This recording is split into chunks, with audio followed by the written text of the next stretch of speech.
हम कथा सुनाते साईं शिरडी धाम की, हम कथा सुनाते साईं शिरडी धाम की। ये साईं सच्चरित है पुण्य कथा मेरे शिरडी के साईं राम की। ये साईं सच्चरित है पुण्य कथा मेरे शिरडी के साईं राम की। साईं जीवनमाला प्रस्तुत करते हैं श्री साईं सच्चरित अध्याय 35 कथा मेरे शिरडी के साईं नाथ की।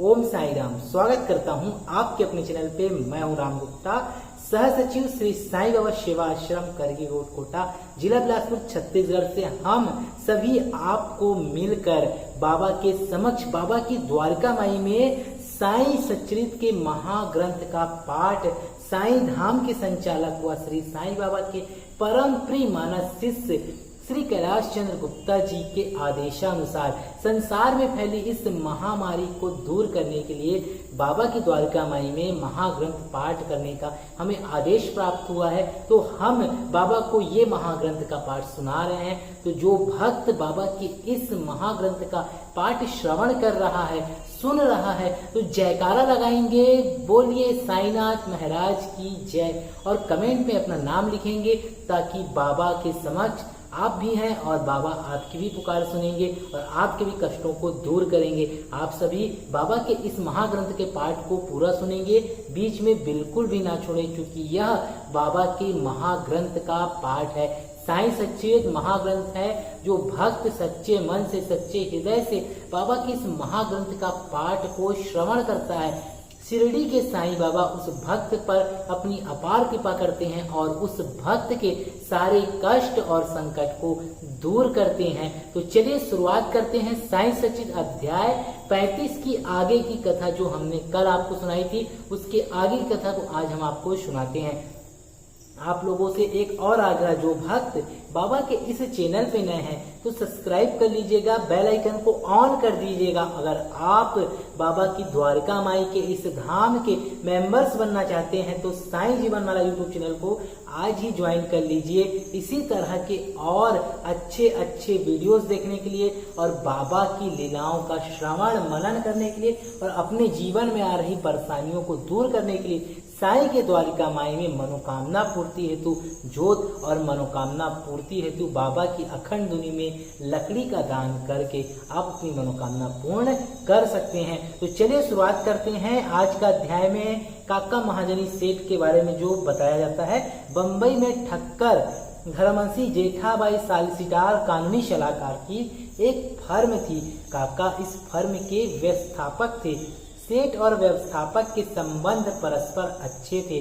श्रीमान ठक्कर को ज्ञात था कि काका बहुधा शिरडी आया करते थे और वहां कुछ दिन ठहर कर बाबा की अनुमति से ही वापस लौटते हैं। कौतूहलवश बाबा की परीक्षा करने के विचार से उन्होंने भी होलिका उत्सव के अवसर पर काका के साथ ही शिरडी जाने का निश्चय किया। काका का शिरडी से लौटना सदैव अनिश्चित सा ही रहता था, इसलिए अपने साथ एक मित्र को लेकर वे तीनों रवाना हो गए और मार्ग में काका ने बाबा को अर्पित करने हेतु 2 सेर मुनक्का मोल लिया।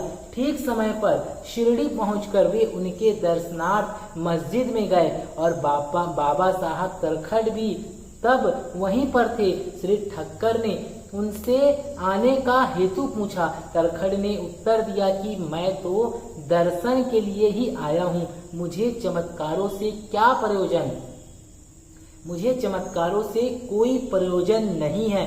यहाँ तो भक्तों की हार्दिक इच्छाओं की पूर्ति होती है।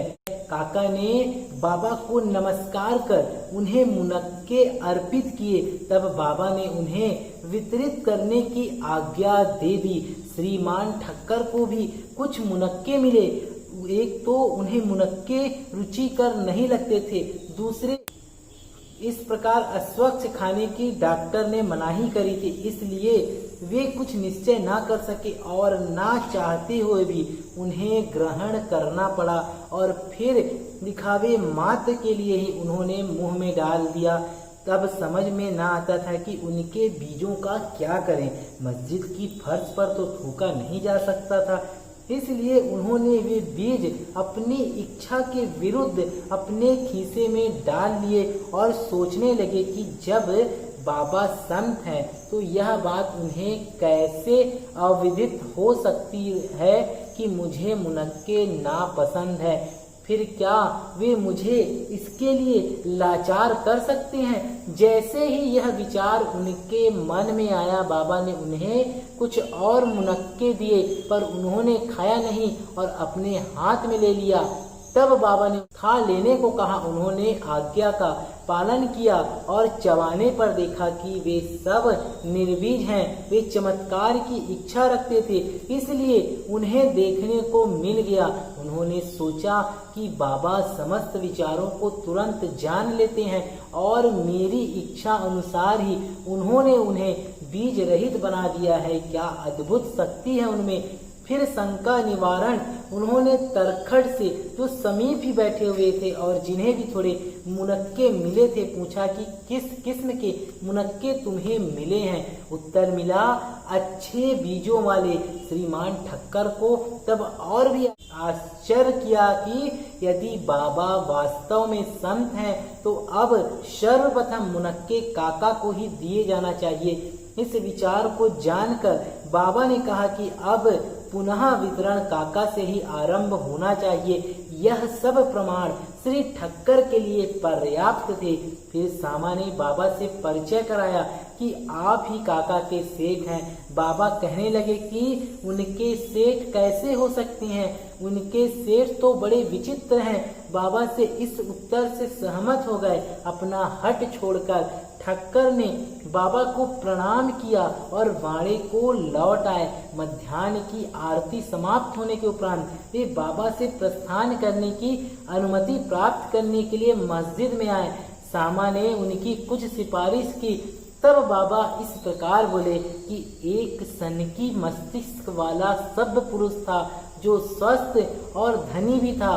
शारीरिक तथा मानसिक व्यवधाओं से मुक्त होने पर भी वह स्वतः ही अनावश्यक चिंताओं में डूबा रहता और व्यर्थ ही यहाँ वहाँ भटककर अशांत बना रहता था। कभी वह स्थिर और कभी चिंतित रहता था।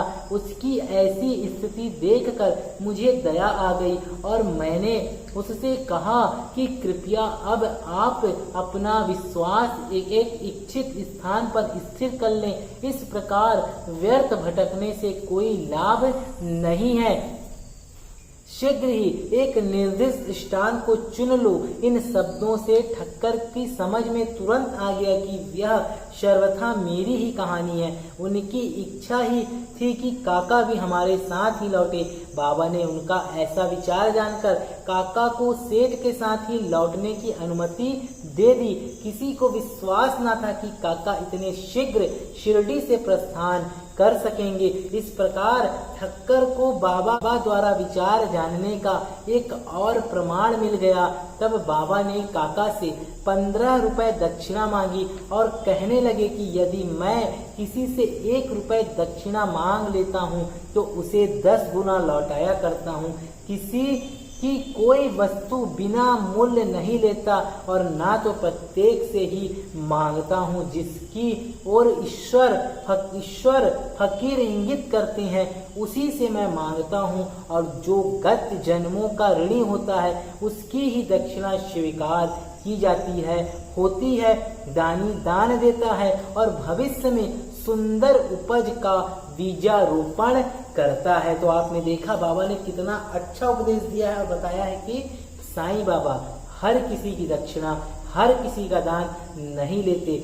जो बाबा का ऋणी रहता है जन्मों जन्मों का, बाबा उसका ऋण लेते हैं, उससे दान लेते हैं और उसे जन्म मरण के चक्र से मुक्त करते हैं और उसके कर्ज को मुक्त करते हैं। तो अगर आप बाबा को दान दे रहे हैं, बाबा के दरबार पे दान दे रहे हैं, तो आप ये सोच के दीजिए कि आप अपने किसी पूर्व जन्म का कर्ज से मुक्त हो रहे हैं, ऋण को चुका रहे हैं और बाबा की शरण में उसे दान दे रहे हैं। आप दान करते हैं इस हाथ से कीजिए, इस हाथ से भूल जाइए। अगर उसका आप गुण गाएंगे तो आपके दान का कोई भी महत्व नहीं है। दान करने के बाद उसका व्याख्यान नहीं करना चाहिए, तभी आपके दान का सही महत्व है। तो श्री साईं सच्चित अध्याय 35 की ये पावन कथा अभी जारी है। अगले वीडियो में हम इसे संपूर्ण करेंगे। तब तक के लिए आप बने रहें साईं जीवनमाला के साथ। और जो भक्त साईं जीवनमाला के इस YouTube चैनल पे नए हैं तो जल्दी से सब्सक्राइब कर लीजिए, बेल आइकन को ऑन कर दीजिए ताकि सर्वप्रथम बाबा के इस महाग्रंथ की पावन कथा आप श्रवण कर पाए और अपने जीवन में उतार पाए, ताकि आपके जीवन में आ रही परेशानियों को शिरडी के साईनाथ महाराज दूर करें। तो अगले वीडियो में हम फिर बताएंगे बाबा की इस कथा के आगे का पार्ट। तब तक के लिए बने रहें। और अगर आप लोगों के पास साईं ज्ञानेश्वरी साईं सचित बुक नहीं है, व्हाट्सएप में मैसेज कीजिए तो आपको निर्धारित शुल्क पर वह हम आप तक पहुंचा देंगे, ताकि आप भी इस महाग्रंथ का पाठ करके अपने जीवन में आ रहे कष्टों को दूर कर सके। अगर आप साईं जीवनमाला यूट्यूब चैनल के साईं बाबा सेवाश्रम के पर्सनल मेंबर बनना चाहते हैं तो ज्वाइन बटन को क्लिक करके आप ज्वाइन कर सकते हैं। फिर मिलते हैं अगले वीडियो में, तब तक के लिए ओम साईं राम।